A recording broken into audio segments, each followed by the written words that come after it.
Oh, wow. I'm so glad I did this to myself. Ho, ho, ho, okay. Kids! Hey!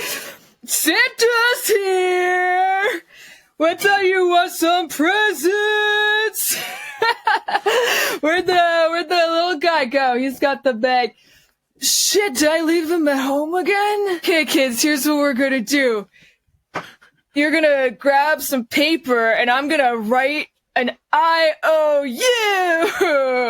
And then next year I'm gonna bring you with some real good presents. Don't you worry, kids. Alcoholic Santa. Hello. Welcome to the Wolf of Young Street podcast. This week, my guest is Dallis Mackenzie. She's a voiceover artist, a creator on the rise. If you've not seen her work, check her out on TikTok. And I'm excited for you guys to hear about some of her work today. Welcome to the show, Dallis. Hi, thanks for having me. Yeah. So I have seen your TikTok. So amazing. I saw you followed me. Yeah. And I'm just curious, like, is this your real voice we're hearing, or are you giving? Am I putting on a voice right now? Are you putting on a voice right now? No. This is the original. Okay. So this is it. All right. So we know which voice to reference once you start to kind of mix it up a little bit. We know this is the real one. Yeah. Mm-hmm. Do you have to associate with a personality when you make that voice, or is it just the voice just comes? I think it's a little bit of both. I think you come up with a voice by associating a personality to it, right? Like if you're doing character work, you're like kind of trying to intuit like what a character is, how they would react. So you are like kind of, a voice comes from the personality and the personality comes from the voice. It's a little bit of both, yeah. Yeah. So what was little girl Dallis like? Were you just walking around going, "Oh yeah, the dragon"? Just like. I wish. That's a cool little girl.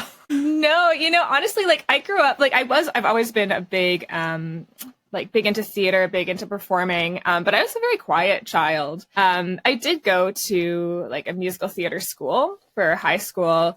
But I wouldn't say I excelled really. And so after high school, I went into university. I started studying computational arts, which is like really not an actual thing, but that's what my degree's in. But throughout university, I was like in show choir and I did stuff like that. I was still performing. And then after that, I like got a real job and I started working like a 9-to-5 like corporate job. And I really stopped doing anything performative and creative. And I started to really miss it. And then I think, I can't even remember what I was watching, but I was watching a video at one point and someone was talking about like the casting call for this voiceover, like this was the description of the character. And I realized that people could voice act online. You can like get into, I always loved acting. I always loved performing, but it always felt like there was such a barrier. Working a 9-to-5 job, you're like, you can't go to an audition in the middle of the day while you're working a job, right? But I realized with voiceover, you can like audition for things in the evenings and on the weekends. And there is like no like set time frame like there is with on camera work. And so that's how it started. That was, 6 years ago. I think I kind of like made the connection. I bought a microphone, shoved it in my closet and just started doing stuff from there. But it was like really coming back to like, God, I just really wanted to perform, but it felt so hard to do while working a job. But this made sense, and now it is my job. Wow. So just to clarify, you're doing this full time and not the 9-to-5 anymore. Well, no, I do it part time, but I would say 50% of my income comes from acting now, which is pretty good. Well, no, that's not true. That's not. Yeah. That's pretty big. I'm an actual professional actor, and I feel like it's only in the last like year that I've been more able to say that.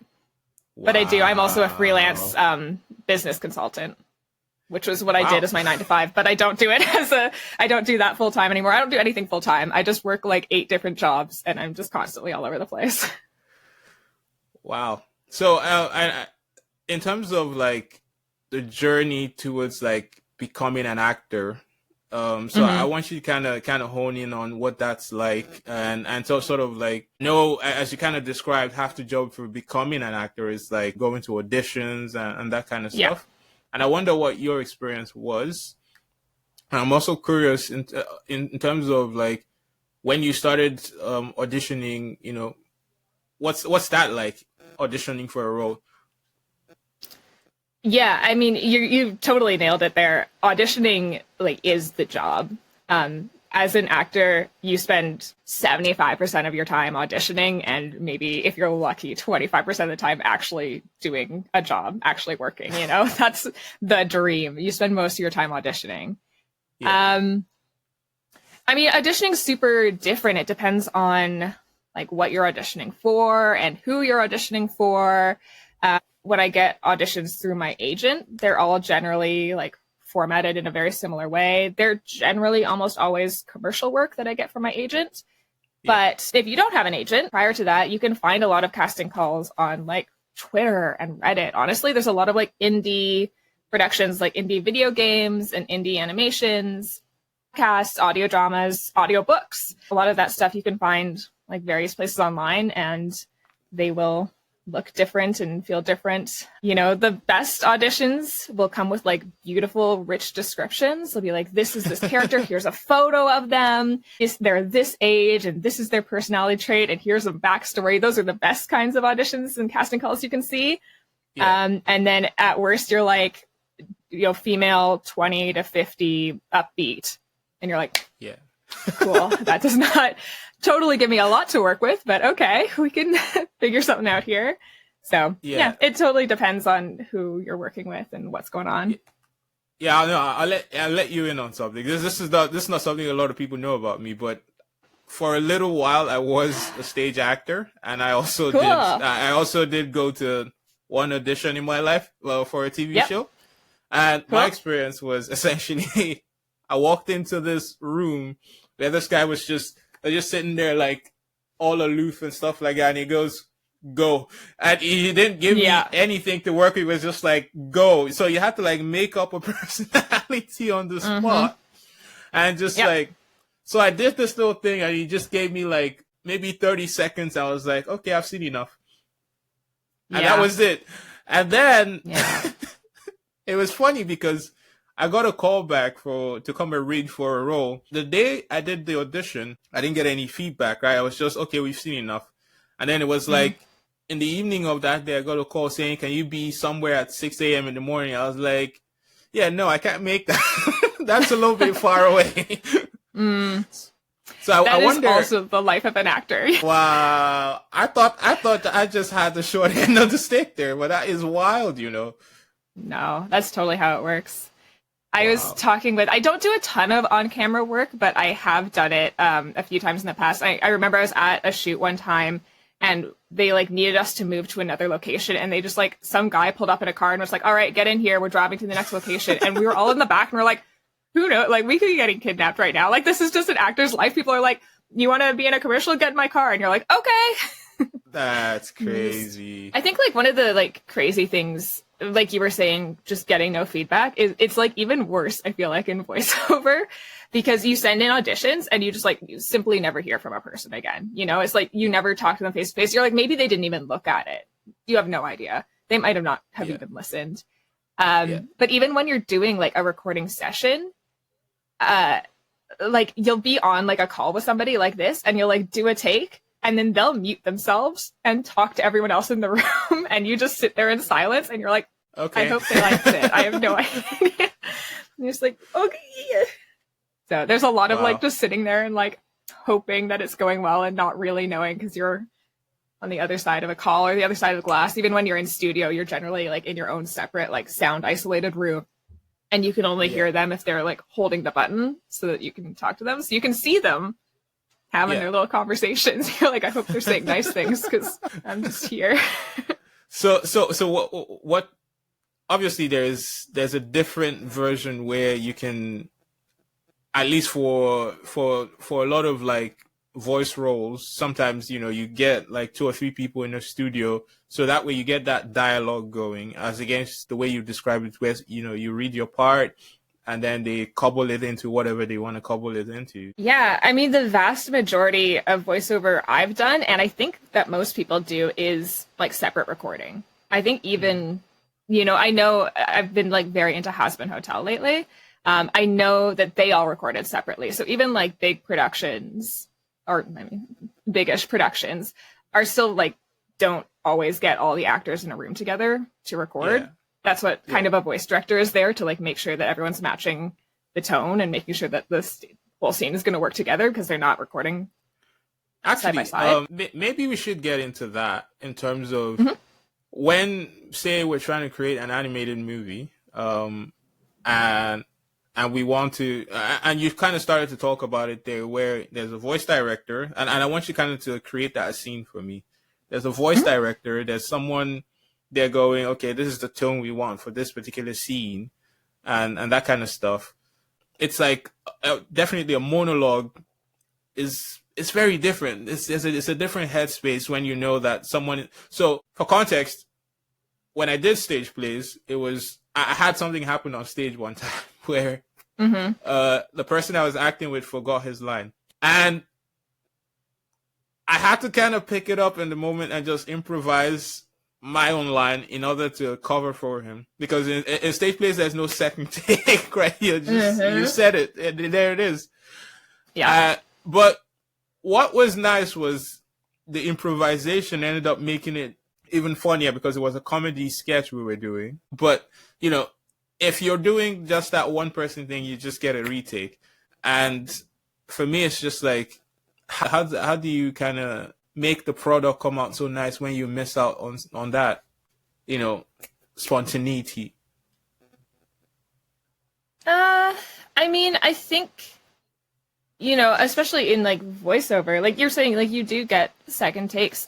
There's like a whole like strategy to how you handle a flub in voiceover.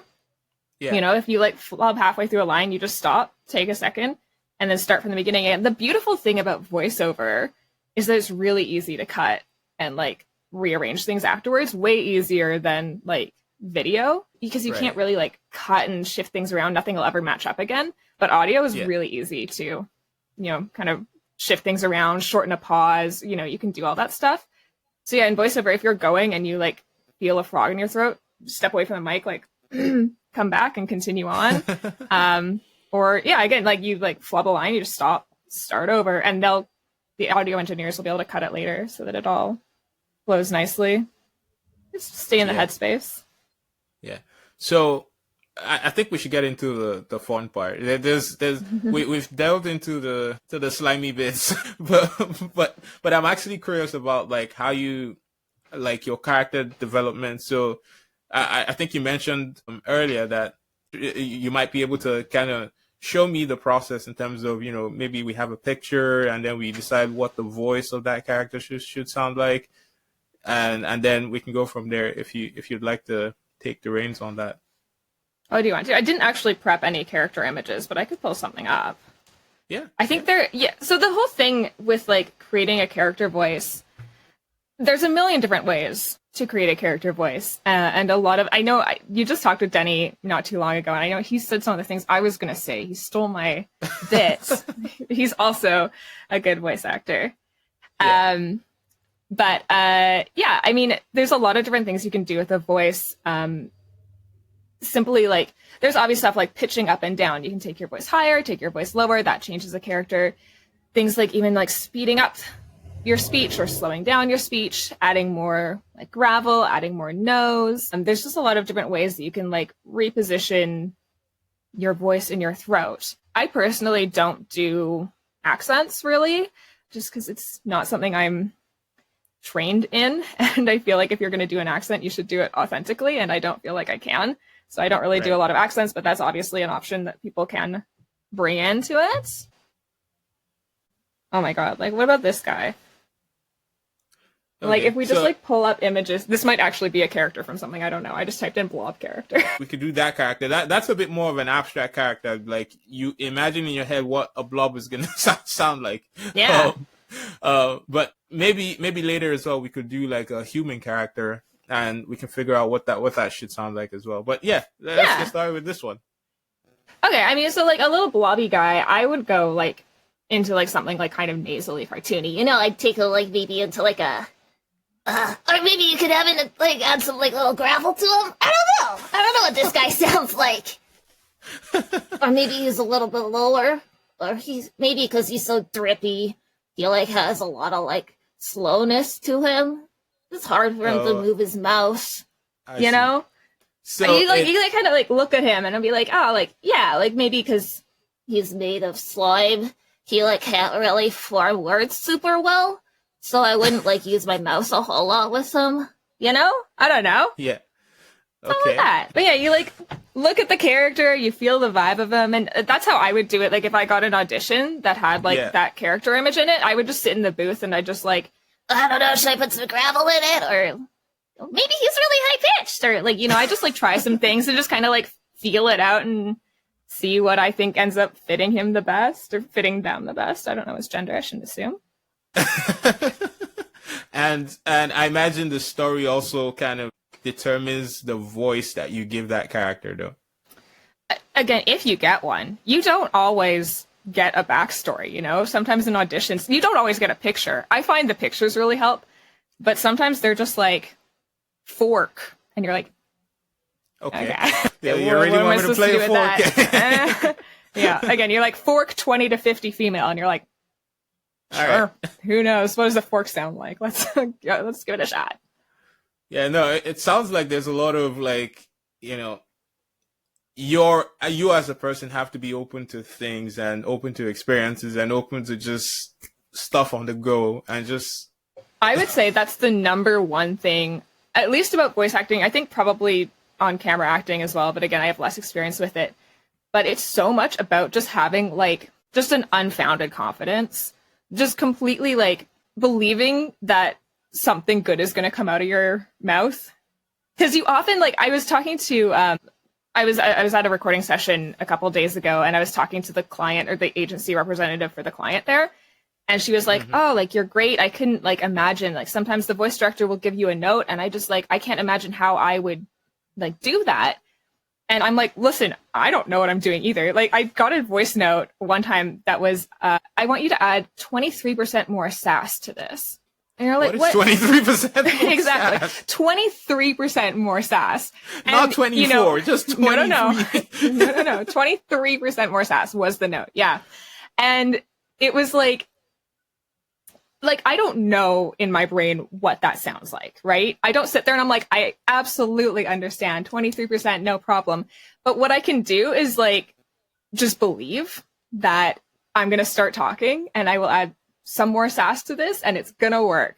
And so it's so much of just being like, yeah, 23% more sass. Absolutely. Let's go for it. And you just do it again and just pretend. It's so much of like, just like believing that it's going to work and trusting yourself and going for it. It's committing is a big part of it. Just, I really believe a lot of people can do, like, people are like, oh, I could never do a character voice. And I really think most people could. You just have to like commit to it is the thing that I think people have trouble with sometimes.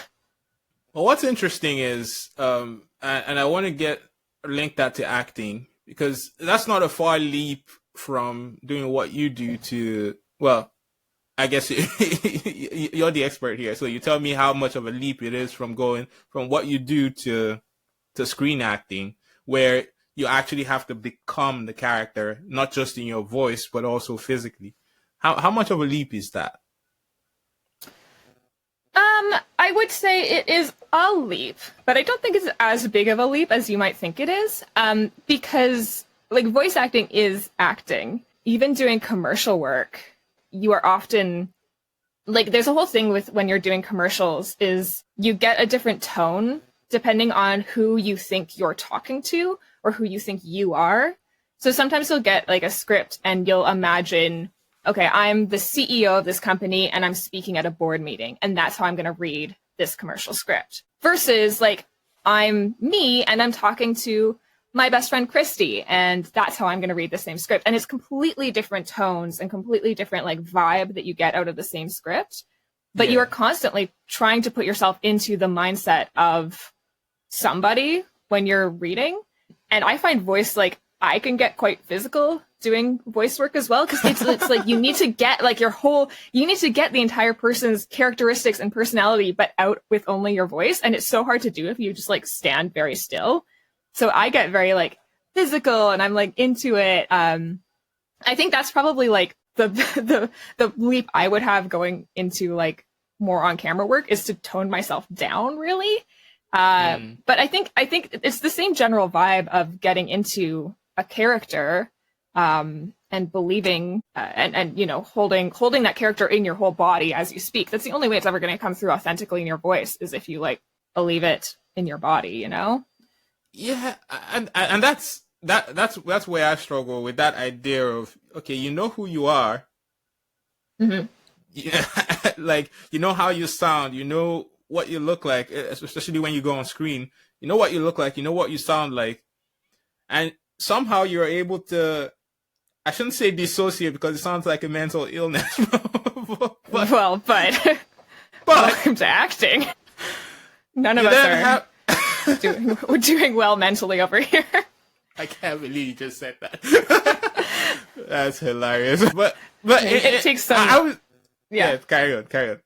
I was going to say, I think it takes some level of disassociation to be able to authentically like put yourself into a character. It is like letting go of yourself and feeling someone else and existing in this world and fully living in that world takes like, yeah, it's tricky. It's not like a simple thing. Wow. And you know what it is it's easy. Well, I shouldn't say it's easy. It's easier to do this when you're dealing with the human world. Right? It's like, okay, you're a human. Maybe you've had this experience before. Maybe, I don't know, you've lost a lover. Maybe, you know, people cheated, stolen your money or something like that. You've had that experience before. Mm-hmm. But you're acting, you know, as a blob, for example. As a blob, yeah. You've never had that experience. And how do you put yourself in character when you're playing a role that you've never experienced?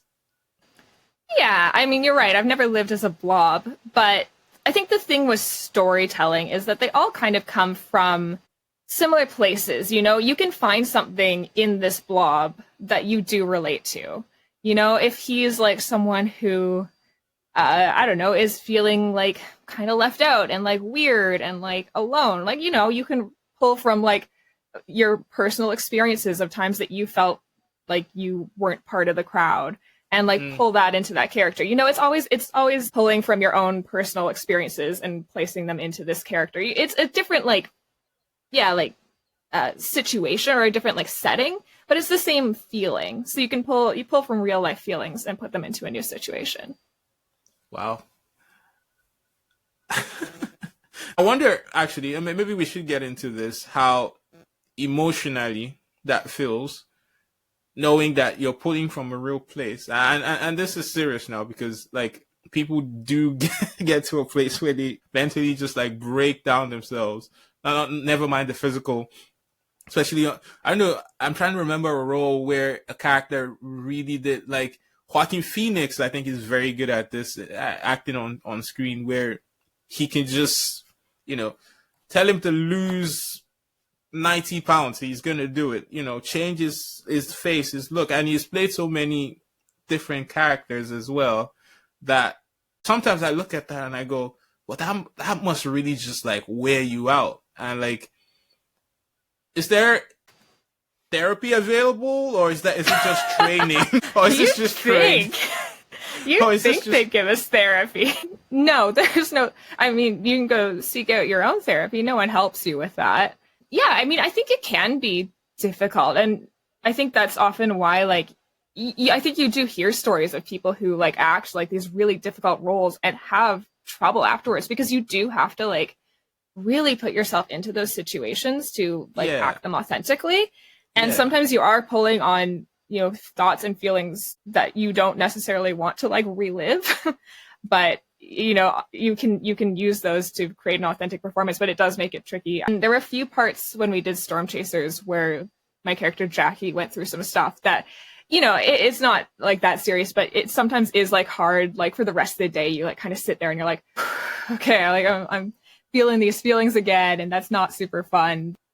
That's also like part of what I love about acting as well, though, is it is like a release to get some of those like thoughts and feelings out into like a safe space, and to do something creative and like cool and beautiful with those like experiences is kind of a neat thing.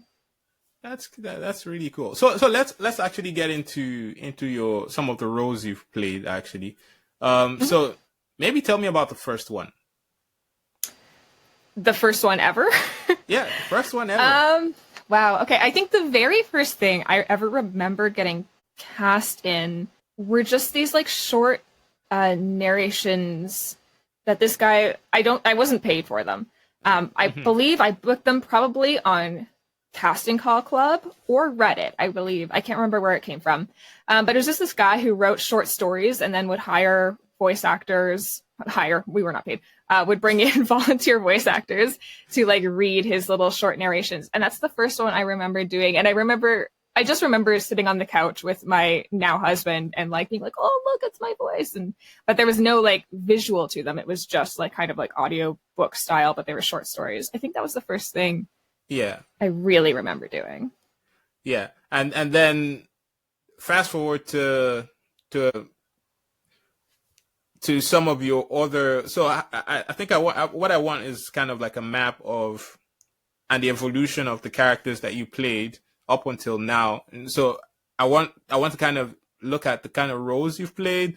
I want to get into the fact that there's certain projects you've worked on where you had to play multiple characters within that. And what I want to kind of get into is like your development as a voice actor. And some of the skills you gained along the way and how that's kind of shaping you into the artist you want to be. So that's why I asked that question initially about your first one. That's a big question. Yeah, so I think it started there. I mean, I did come from an acting background, at least. You know, like I said, I did theater, I did choirs, so I did at least kind of have some acting chops going into it. Yeah. I couldn't tell you really what the next couple of roles were, but it probably all booked from Casting Call Club, which is, I feel like, a great place. Do you know this website? I do not. Okay. Yeah. It's a website that it's anyone can post a cast. It's for voice actors. Anyone can post like casting calls for free on there, and anyone can audition for casting calls for free on there. And I think it's a great place for like beginners to start because it's all free. It tends to be filled with like, you know, projects that are sometimes of varying degrees of quality. So anyways, it's not somewhere I would go today, but I think it's a great place to start if you're like just looking to practice auditioning and like try a bunch of stuff. There is a ton of stuff on there, and I have done like fun projects on there. Probably never been paid for anything on there though, if I remember correctly. Wow. But so yeah, I mean, I think that's where we started, was just on Casting Call Club. And I think that's a cool place. Again, I think a lot of like being a voice actor is so much just developing that confidence to be able to try weird things with your voice and just like commit to a character. So it's a good way to just go and like just do a bunch of auditions, just find a bunch of different character types, just try different things, just practice using your voice. So that's probably like the first handful of things I ever booked were all from there. And then there's another website called voices.com, which I also don't use anymore, but it's a pay-to-play site, so you do have to pay like a yearly membership to be on there. And then you get access to better quality auditions.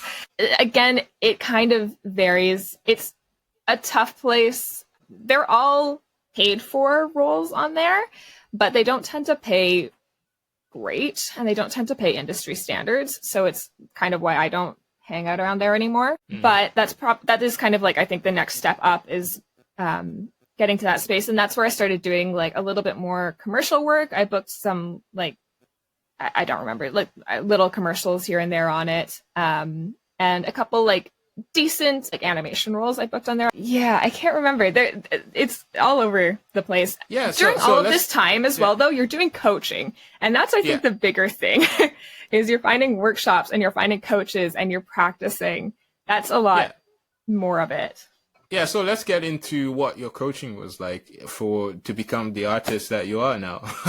So what was that? Yeah, I think some of the So you can find voiceover coaches online, like on Yeah. Twitter and stuff. Again, there's lots of people. You do have to be a little bit like wary, I think, of who you decide to work with, just because some people, you just want to make sure that the people you're getting coaching from are people who have worked in the industry and have, credits behind them and like do know what they're talking about.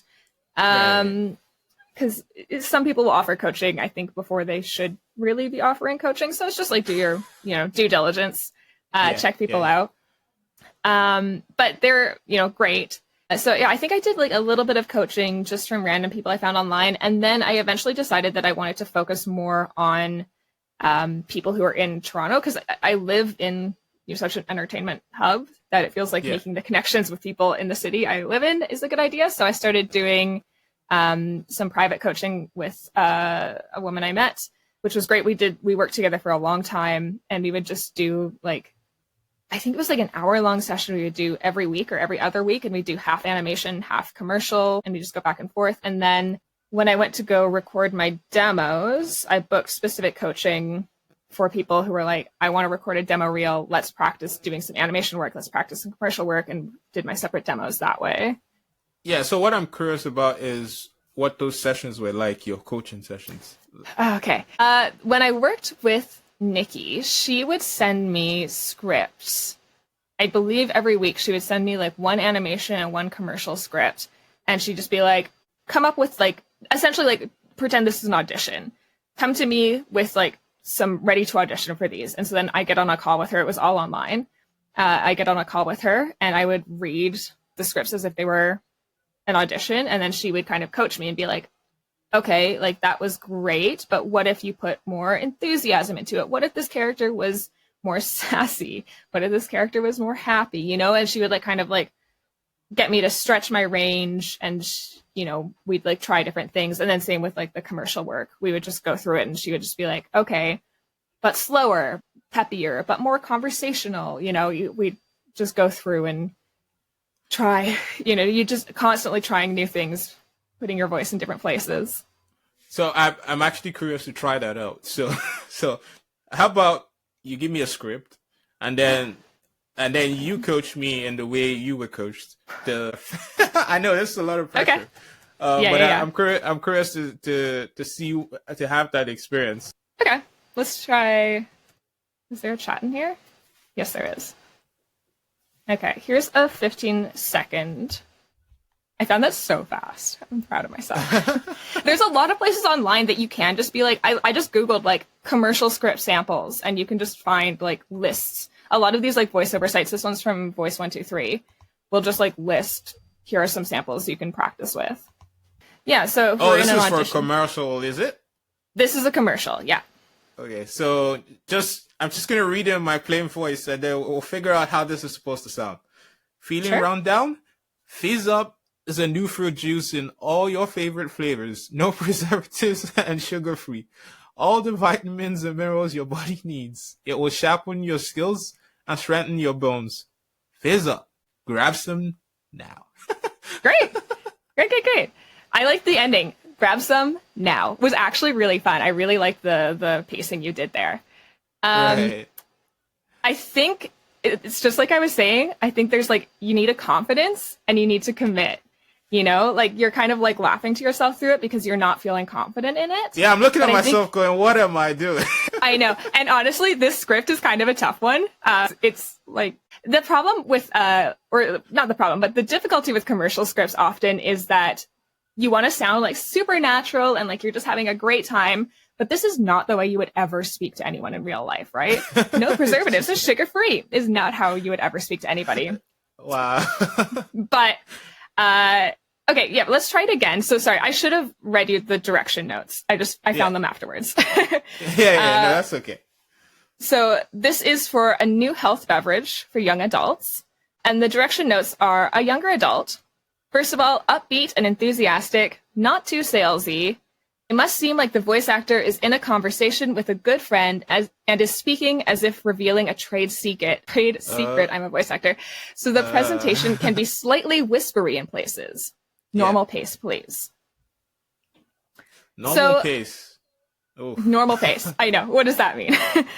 So I think, here, I'm going to send you this as well so that you can read them. So I think when we look at the direction notes, first of all, you ignore anything that you can't change about yourself, right? So when it says younger adult, ignore it, whatever. You are you. You can't change your age. I'm young That's enough. fine. I can do that. Yeah, sure, whatever. I'm just saying that even if you were like kind of older, if you get this audition, ignore. It doesn't it's matter. fine. Yeah, the voices like don't change like that much between age, So Yeah, I would just ignore that. Okay, so it says upbeat and enthusiastic. So you probably want to be putting like a smile on while you're doing this. You can hear a smile. Not too wide though, I guess. Well, yeah, we'll talk about that as well. But Okay. you can absolutely, the difference between just reading a script and reading a script with a smile changes things quite a bit. So I would upbeat and enthusiastic. So you like this product, you're having a good time. It must seem like the voice actor's in a conversation with a good friend. You see that all the time. That is the number one note that you see. Conversational. You just want to sound like you're having a chit chat with a friend. Okay. So, all right. Yeah, do you want to try it again? Like kind of thinking. Yeah. Yeah. So, young adult, conversational, talking to a friend. All right. Yeah. Feeling run down? Fizz Up is a new fruit juice in all your favorite flavors. No preservatives and sugar-free. All the vitamins and minerals your body needs. It will sharpen your skills and strengthen your bones. Fizz Up. Grab some now. Yeah. That was definitely more conversational. It felt a lot more like you were just talking to a friend. Yeah. I think the secret is that like talking to a friend, but you still do need to be like projecting. So, it can't just be your like regular everyday speaking. But some people do. Honestly, though, some people do like that. And I've heard commercials that have like that just so basic, straight out of the box voice. I don't know that that's booking a ton, but you could try something like that. Like that could be one take. And then I would do another one. I think what we kind of lost in this one was the upbeat and enthusiastic. So I would, do you want to try it again? Talking to a friend, but like you just discovered this new fruit juice and you're like, this is the coolest thing. Have you heard of this? It's amazing. That's kind of like the enthusiasm you show tone for this. we're going. Like, you have to. You're so enthusiastic that it's almost like it's hard to match your energy. Well, and you can like do a little run into this as well. I do that sometimes when I'm like reading for something. I might go like, hey, Christy, I just heard this thing. It's really cool. Are you feeling run down?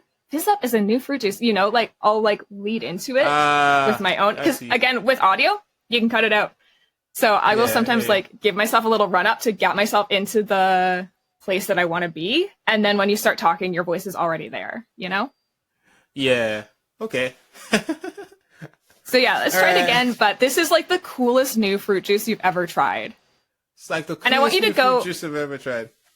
Okay. Yeah. And you're so excited to tell your friends about this. Yeah. Go for it. This is the last take, and then I'll let the professional do it, so people can hear the difference between the amateur and the pro. So all the pressure on this one. Do it. Feeling run down? Fizz Up is a new fruit juice in all your favorite flavors. No preservative and sugar-free. All the vitamins and minerals your body needs. It will sharpen your skills and strengthen your bones. Fizz Up. Grab some now. Honestly, I think that was great. That was awesome. That was way more, I think, where we needed to be. Yeah. Not as amateurish as it can be. It got better. I mean, I think that was great. I think the you really brought the enthusiasm, the upbeatness that time. I'm like way more convinced by this thing. I think there was like a minute in the middle where you kind of like got a little salesy that I would maybe tone down a little bit. I don't know that's exactly how you would talk to a friend necessarily, but I did think that sounded really great. I think that's a take I would send in. I would send that take for the audition. Yeah. So how would you take this then? How would you come at this? Well, you already told me how you come at it, but what would be your take on this? Okay, the way I'd read it. Feeling run down? Fizz Up is a new fruit juice in all your favorite flavors. No preservatives and sugar-free. All the vitamins and minerals your body needs. Ooh. All the vitamins and minerals your body needs. It'll sharpen your skills and strengthen your bones. Fizz up. Grab some now. That was so good. That was so good. Something like that. That was maybe a little announcery as well, to be honest, but I might do a couple different takes of that one. Yeah, but try to bring it down to a more conversational level. For a one take, that was great. Like, but wow. I think you heard as well. Like, I did mess one part up. You stop and you just start it again. Sometimes with these, you're trying to find the flow, and you I realize you're like, oh, shouldn't have been a down. That should have been a continue on kind of. Wow. That's intense. And because with commercials, I guess people pay for like this, I don't know, 30 seconds spot on radio or something. And I'm actually curious, what's your favorite ad right now on, I don't know, radio? Oh, and what do you like about that ad? Interesting. I should probably have an answer to that question, shouldn't I? The ones I'm in. No, I don't know. I can't. And this is a bad thing. Don't do what I do, but I don't really listen to a lot of ads. I don't watch TV. I'm not really on the radio. I don't listen to the radio very often. So I don't know what is playing right now, to be honest. Maybe not right now. Maybe all time. Ever? An ad that sticks out to you as memorable. Well, there's a great IKEA ad. I feel like this is one of the greatest ads of all time. The IKEA ad with the woman who looks at, she's leaving IKEA and she looks at her receipt and she's convinced that they've charged her wrong.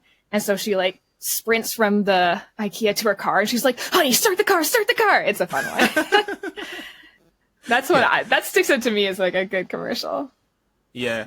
Yeah. So I think, obviously, I don't know if you get to see this part, but have you ever had to conceptualize where you don't get a prompt? Because that's the next step of this, right? You get a prompt, okay, yeah, that happens. You get to figure out the voice and maybe you go with the direction notes and figure out how it sounds before you send your tape in. But have you ever had to basically conceptualize how the ad should go and all of that? Have you had to do that, script an ad? I mean, often from an audition script, you don't really know what's going on. Again, you get a direction note like this. But even from this, you don't know if this is a radio ad, you don't know if this is TV, you don't know if this is online, So often you are trying to guess what you think is happening. But kind of once you book, they're better about telling you what you're actually doing. I work for a client right now, and every time I go in to record for them, they will show me the visuals. Actually, that's almost always true. Every time I book something, they'll show me the visual first. They'll play it for me, and then we'll record. So I do know what we're doing. Yeah. No, I guess more what I'm saying is, what I want to get at is, if say I brought you a product, say it's I don't know, the bottle you were just drinking from. You're looking at this at that, and you're preparing an ad for that. I wanted to kind of get into your process, if you were creating the ad campaign. I don't create ad campaigns. I don't know. I don't really know. Honestly, I believe, because I do have a history in business consulting as well. So I have worked with marketing teams from the business side of things and from the creative side of things. But I've never worked on a marketing team. So I don't actually super know how a commercial is conceptualized. I just kind of exist around it. Right. So if I wanted to kind of bring it back to one of your roles here, in Captain Omega and Storm Chasers, you played different characters, right? Within that same story, right? And I was curious what that was like. Did you how did that? I imagine you had to figure out what those characters sounded like, and how did the sort of the logistics for that recording play out? Was it one where you recorded the character all the way through and then took the next character and recorded that all the way through? Because I've seen people do it a different way, where sometimes they're like mid-sentence and they switch to a different character, which I think is hard to do, but people do that. So how'd that play out for you? These are two great examples because they were done differently. In Omega, I recorded on my own, and I played like 3 of the 4 main characters in that one. It was about 2 little kids who had a submarine that they took these like magical adventures on, and they had this like, there's like this fish, Captain Omega, who like guided them through this. But I played both the kids and the submarine in it. So in that case, I was recording on my own, and I would do them one at a time, because it was like, it was generally, I would get scripts that were just me talking to myself for like 3 pages. It was one, I found it easier to like stick to a voice because I had to have like pretty distinct voices for all 3 of them I tried to have distinct voices.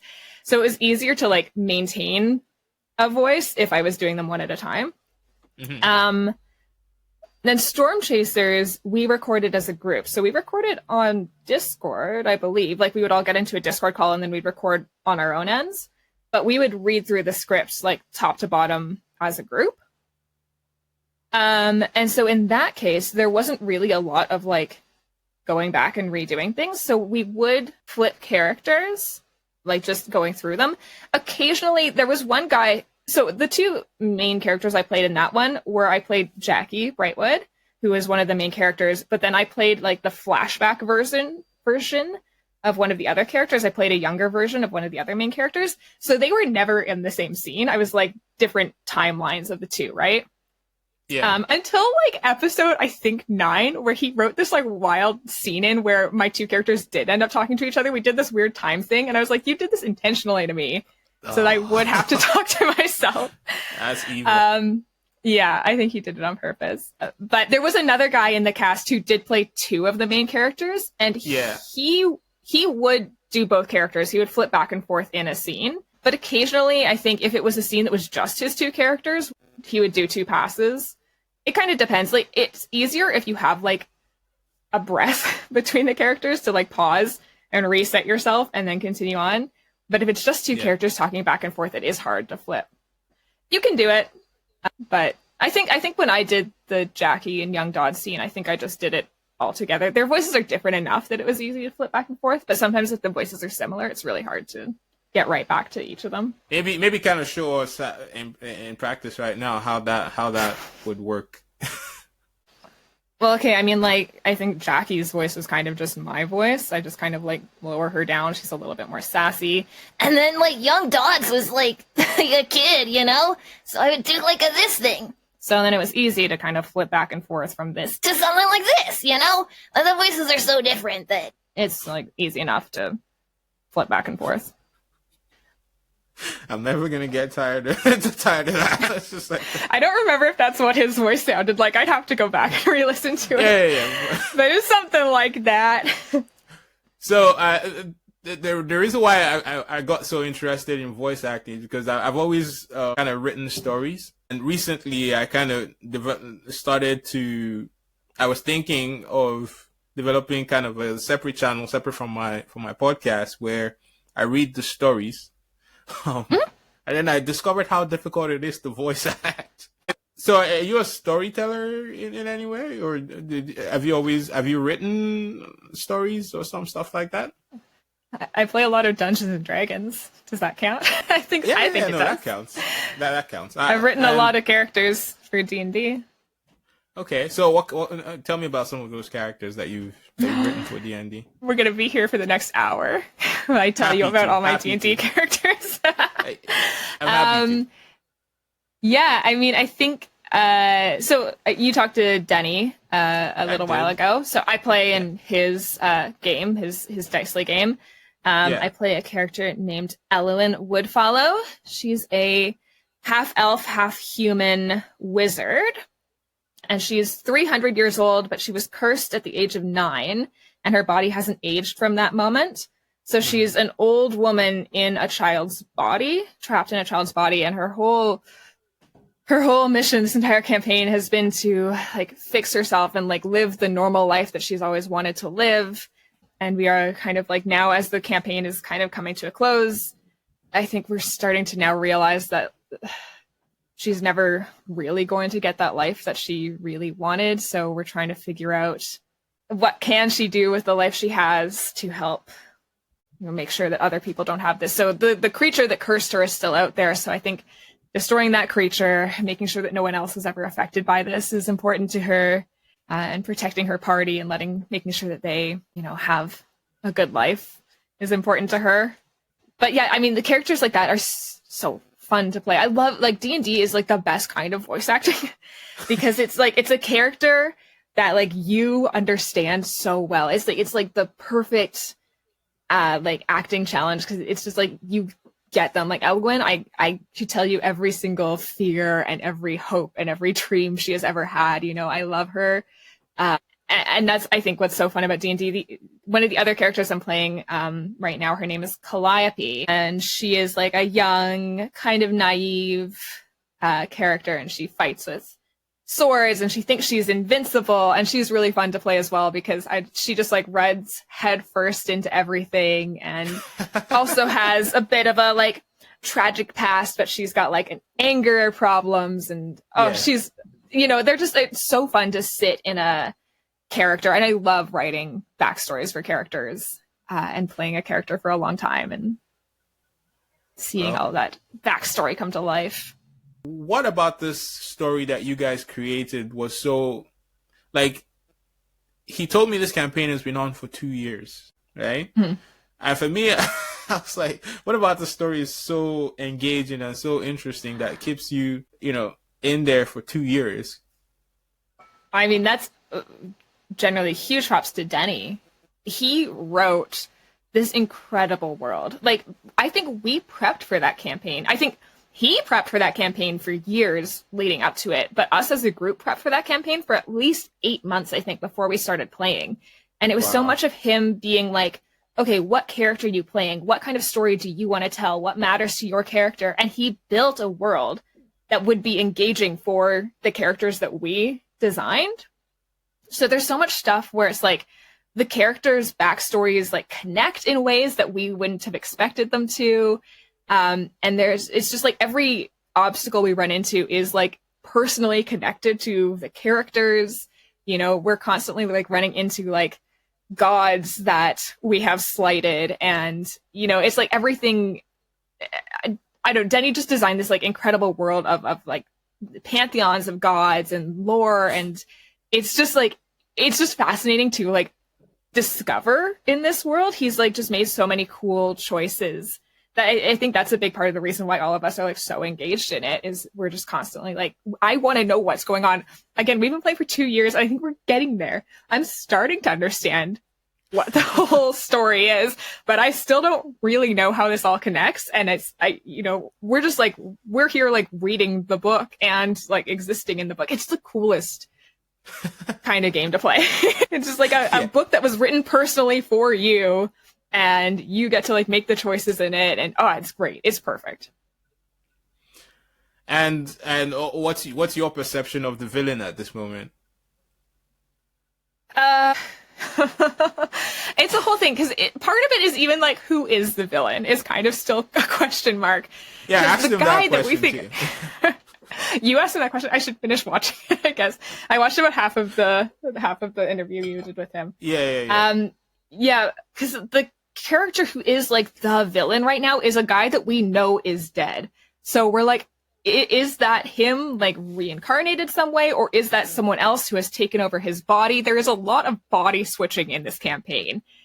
So we're, I think a big question is like, who is that guy? And how, and the fear with that, of course, is like, everyone's like, how is that going to connect to the rest of us?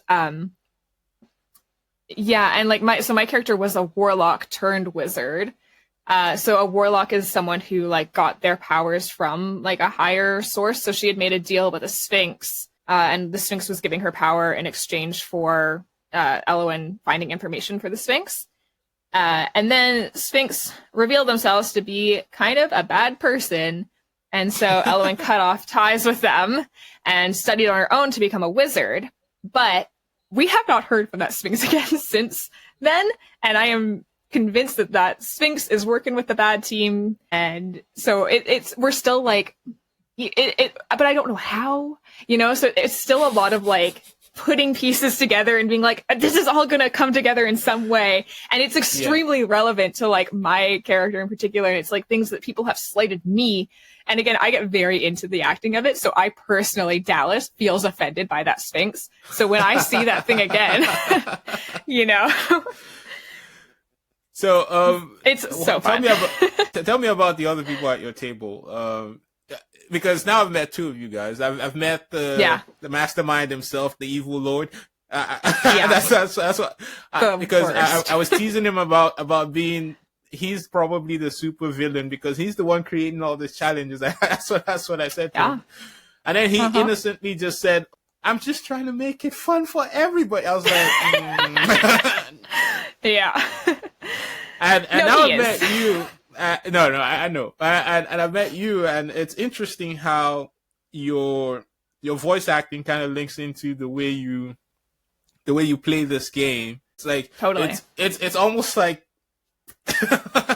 like your voice acting and the way you engage with Dungeons and Dragons as a game. It's just almost like it's just perfect. So I'm curious about. It's very similar. Yeah. So I'm curious about the other people at your table. I know we're making this about D&D now, not voice acting, but I'm curious about what maybe you tell me about their backgrounds and how they interact with characters. I think all of us at the table are very roleplay heavy people. Everyone at our table, at the Dicely table, gets very into the acting of it. I think that's why we have such a fun time as a group, because we will yell at each other and we'll cry, and like all of us are here and committed to like playing these characters. Yeah. So I'm curious about like your improv actually. So the extent of my exposure to improv is just, with stage plays was basically the way we did it. It wasn't like a professional setting by any means. It was just a drama group and we put on shows, right? And they would say, okay, this character, and there would be no script. You would basically conceptualize what that character should sound like, how that character behaves. But I'm curious about like what improv really is in the sort of the professional sense. Yeah, I mean, I wouldn't call myself a professional improv artist, but I did do. I trained with Second City for 2 years in improv. So they do their levels 1 through 5, and then they have an audition only program called the conservatory program. So I did their full 1 to 5 levels, and then I did their conservatory program it was about 2 years total. So what do those levels actually mean? Like what's levels level 1 through 5? Yeah.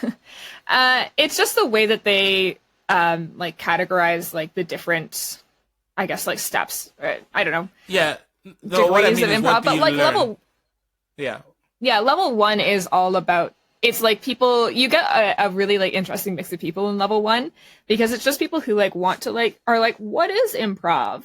And so it's super, super basic. I don't even know that we like really got on a stage in level 1. It was more just like playing games to help you start thinking in that like kind of quick headspace. Yeah, so I'm actually, I was hoping you would kind of get into what those games are and kind of be, so that way people can maybe visualize what that process is like and so we can go through that. What level 1 sounds like, okay, this is what you would do in level 1. Level 2 sounds like this is what you would do up until level 5. What are you doing at that point? What are you experiencing at that point in your training? I don't know if I can break it down so minutely into the different levels, but generally, some of the like basic games you might play in like level 1. I know there's one, and I might even be skipping up a couple levels here, but there's a game where you like will give someone a box and you'll like get into your own little like pairs of 2. You're not doing this on a stage in front of people. You'll just get into like a group of 2 and you'll pretend to give someone a box and be like, I got you a gift. And they'll say, what is it? And then you say something. You're like, I got you a gift. It's a hamster. And then they go, I got a hamster. And they have to react to the gift. And so it's just about like practicing giving an offer and then also practicing accepting that offer and doing something with it, which is the yes and that improv is based off of. I got you a gift. It's a water bottle filled with pee.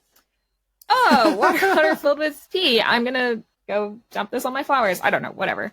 That's all it is it's like just practicing giving an offer, accepting the offer, and adding on to it is like one of the big, parts of improv.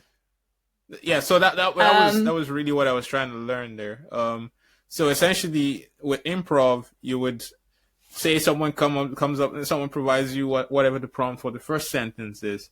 Yours is just to do something with that in some way, and then you kind of build the story, keep building the story till the end. Is what it is? Yeah. All improv is accepting offers and building on those offers. Yeah.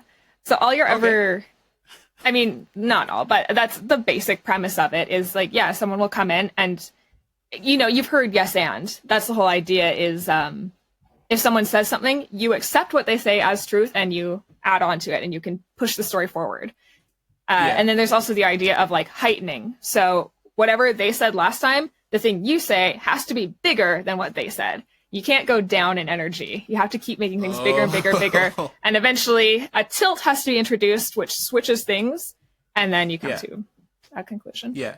But you haven't there's no, you haven't experienced the professional setting of improv. So is what you were saying though.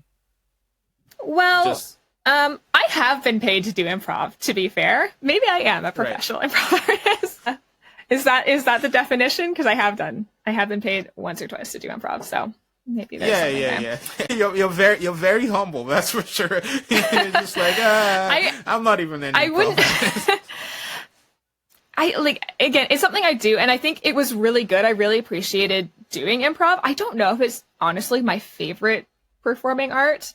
I see. But I really appreciated doing it because I think knowing improv and getting comfortable with improv has so many implications on like everything in your life. Like I was saying, when you're doing like cold reads like you did, where you just like get a script and you have to just make something work from it. Yeah. Having that improv background where you just have to be like, because I did 2 years of standing on a stage not knowing what was going to come out of my mouth, and I never died. It was like, something happened. You always got through it. And often people laughed. Often it worked. So it's like just like 2 years of practice of just being like, it'll come, something will come, is so much of like what I do every day with voiceover now, where you just 23% more sass. Sure. Yeah, absolutely. I can do that. You just like confidently believe that you can, and it works. And that was all improv training. That's all what improv taught me, was just confidently believing that you can do something.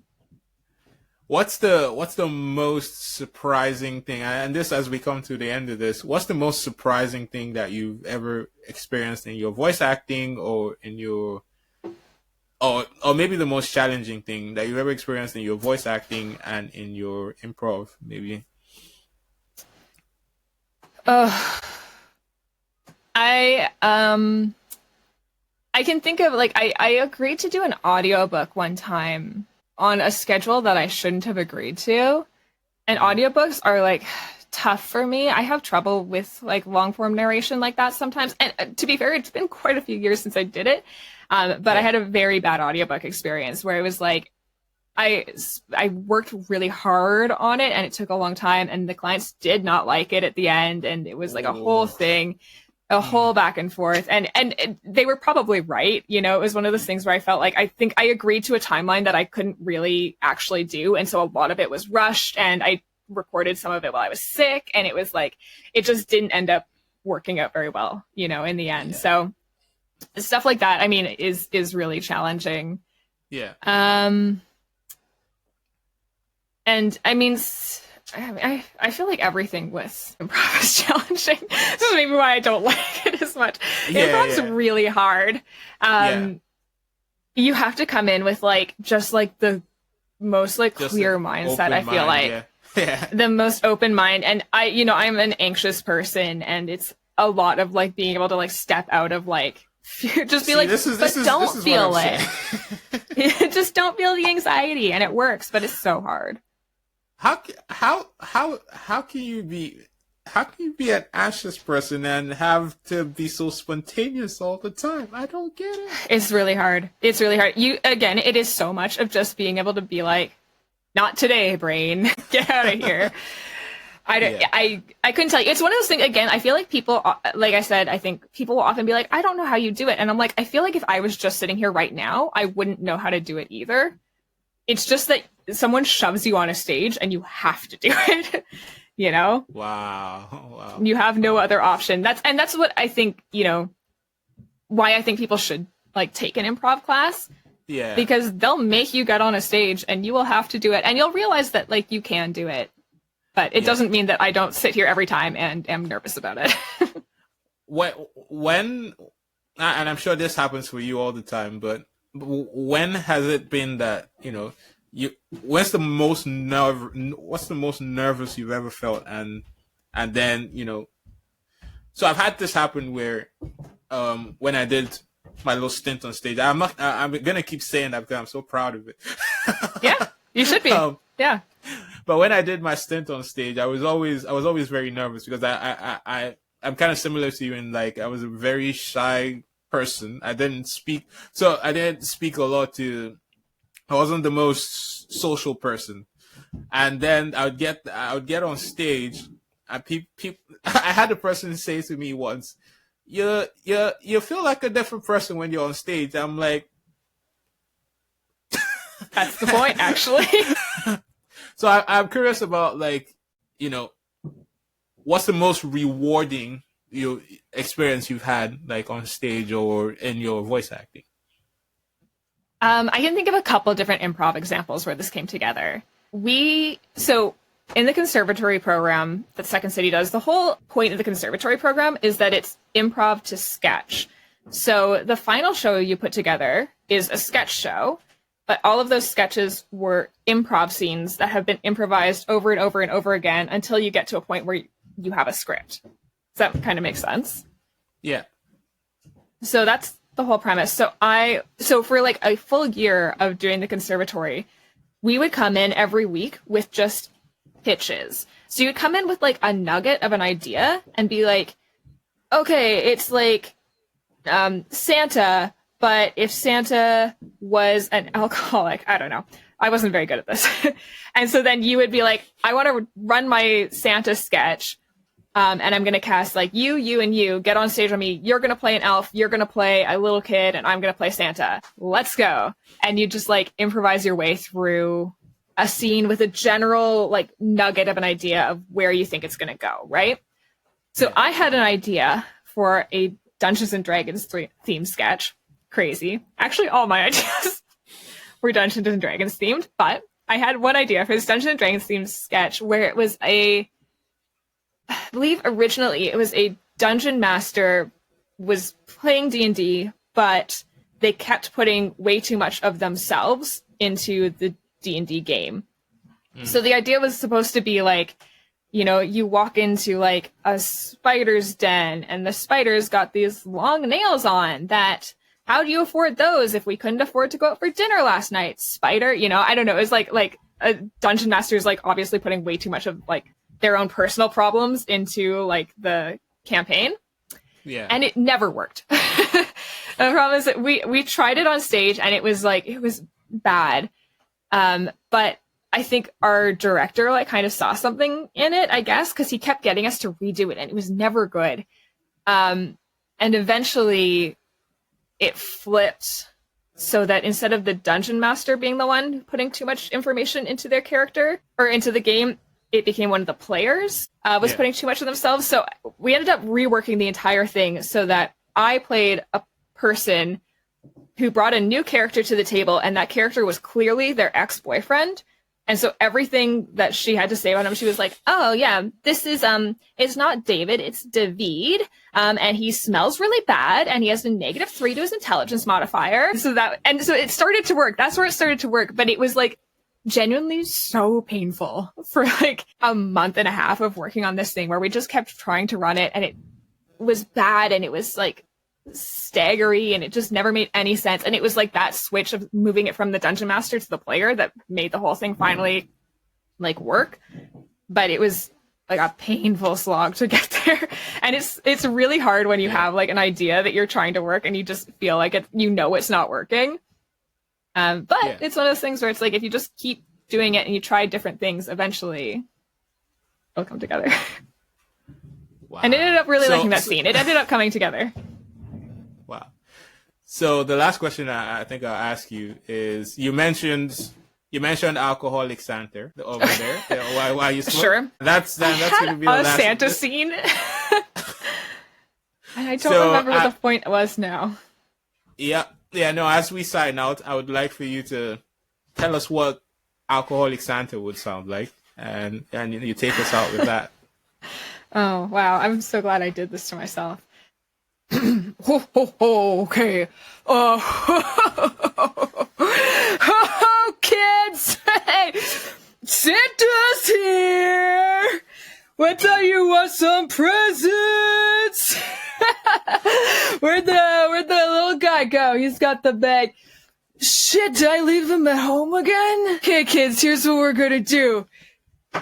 You're gonna grab some paper and I'm gonna write an IOU! And then next year I'm gonna bring you some real good presents. Don't you worry, kids. Alcoholic Santa.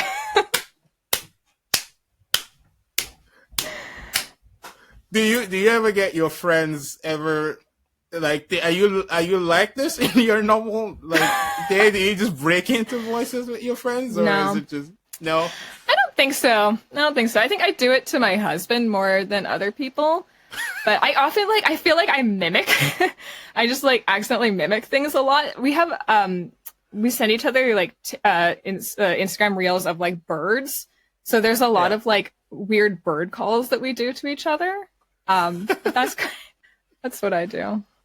All right. Well, you maybe just that was a little bit too much into my personal life. I think actually I just told you. If you come over to my house, you'll hear bird sounds. It's us yelling at each other. That's funny. Well, with the alcoholic Santa and bird sounds, that would take us out for this episode. Perfect. That's what I wanted. Thank you so much for your time, Dallis. Yeah, of course. Yeah. Thank you for having me here. It was really fun. Yeah, no. For everyone online, go follow Dallis on TikTok. She is amazing, and you'll hear more of her voices. And if you're new around here, don't forget to subscribe. See you on the next one. Bye, guys. Thanks for listening to this episode of the Wolf of Young Street podcast. If you derived value from this podcast, please don't forget to subscribe. I would love to hear from you as well. So please comment your thoughts down below.